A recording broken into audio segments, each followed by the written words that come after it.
Il y a deux choses qui expliquent les effets déterminants du témoignage de Daniel. La première, c'est l'attitude qu'il prend d'emblée vis-à-vis de la table du roi, Daniel 1,8. Daniel résolut de ne pas se souiller. Non pas que ce vin ou ces mets eussent quoi que ce soit de mauvais en eux-mêmes. Ce qui les rendait tels, c'étaient les libations et les sacrifices cérémoniels qui les reliaient au culte des faux dieux, c'est-à-dire à une religion dont Satan a toujours été l'animateur. Les vases et les coupes de la maison de Dieu ont été profanés, Daniel 1,2, et Daniel se refuse à faire le moindre compromis avec un système spirituel qui de tout temps s'est dressé contre Dieu. Ainsi, le témoignage de Jésus représente une position prise contre un certain ordre de choses.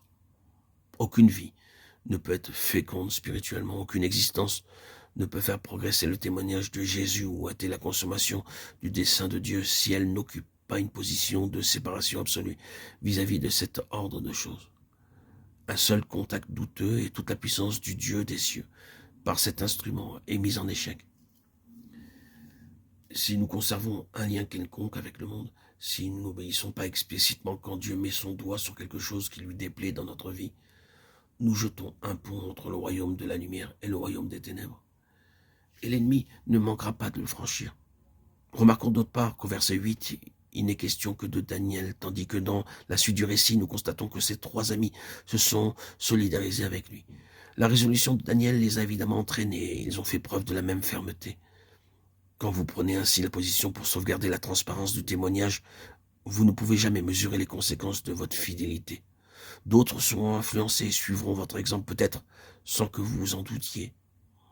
Le second facteur de la puissance chez Daniel est son refus persistant de s'attribuer ou de se laisser attribuer quoi que ce soit en propre, en fait de sagesse, de lumière ou d'influence personnelle. Daniel 2, 27, 28, 30. Daniel 6, 22. Comme ses compagnons, Daniel était de famille noble ou même de race royale, instruit et cultivé.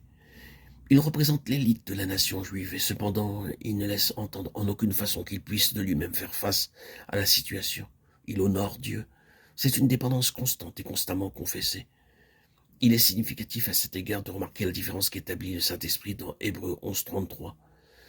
Daniel croit que c'est un ange de Dieu qui est venu fermer la gueule des lions, et nous le croyons aussi. Car l'un, et nous le croyons aussi, car l'un n'empêche pas l'autre. Mais le Saint-Esprit dit que c'est le prophète lui-même, par la foi. Un instrument qui doit ici-bas manifester le ciel et sa puissance en les opposant victorieusement à la puissance de l'ennemi. En faisant, pour finir, fléchir tous les genoux, ne peut être qu'absolument dépendant de Dieu. L'enfer ne sera jamais vaincu que par un instrument qui, en lui-même, sera réduit à l'impuissance. Mais pour comprendre la vraie portée du témoignage de Daniel, il faut en voir l'arrière-plan et en contempler la fin. D'une part, la souveraineté de Dieu, d'autre part, l'acharnement de Satan pour faire disparaître l'instrument du témoignage. Telle est la nature du conflit. Daniel et ses amis ne font pas partie des magiciens astrologues, enchanteurs et chaldéens mandés par le roi. Néanmoins, on cherchait Daniel et ses compagnons pour les faire périr. Qu'est-ce donc que ce massacre sinon un stratagème de l'ennemi pour atteindre en marge de ceux qui ont déplu au roi, ceux qui lui déplaisent à lui, et cela sans même qu'on leur ait donné l'occasion de chercher une solution au problème posé. Mais tous ces efforts sont vains. La vie de Daniel tout entière est une démonstration de la souveraineté de Dieu. Ainsi vécut Daniel, selon la version synodale. La version anglaise dit même « Daniel continua », c'est-à-dire qu'il maintint l'attitude prise jusqu'à la première année du roi Cyrus, Daniel 1, 21. Époque à laquelle un reste, fruit de son témoignage et de celui de ses amis, reprit le chemin de Jérusalem, Esdras 1, 1. Daniel devait être un vieillard alors. Mais il y a plus. La persistance du témoignage de Daniel dépasse les limites du temps. Voyez le dernier verset du livre, tu seras debout pour ton héritage à la fin des jours. Debout, cet homme qui n'a pas plié et dont la vie a été pour Dieu l'occasion d'une constante démonstration de souveraineté à la fin des jours. Quand tous les royaumes du monde ont croulé, il est là, debout, debout. Il y a là un principe. L'instrument de Dieu est indestructible. Telle est la nature du témoignage de Jésus. Sans le secours d'aucune main, une puissance est constamment à l'œuvre sur la terre, défiant le temps, les trônes, les épreuves, la mort.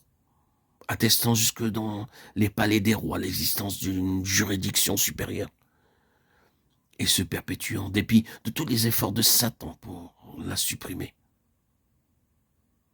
Telle est notre vocation. Dieu veut que nous soyons en communion avec lui et avec son Fils pour l'exercice de leur gouvernement sur la terre.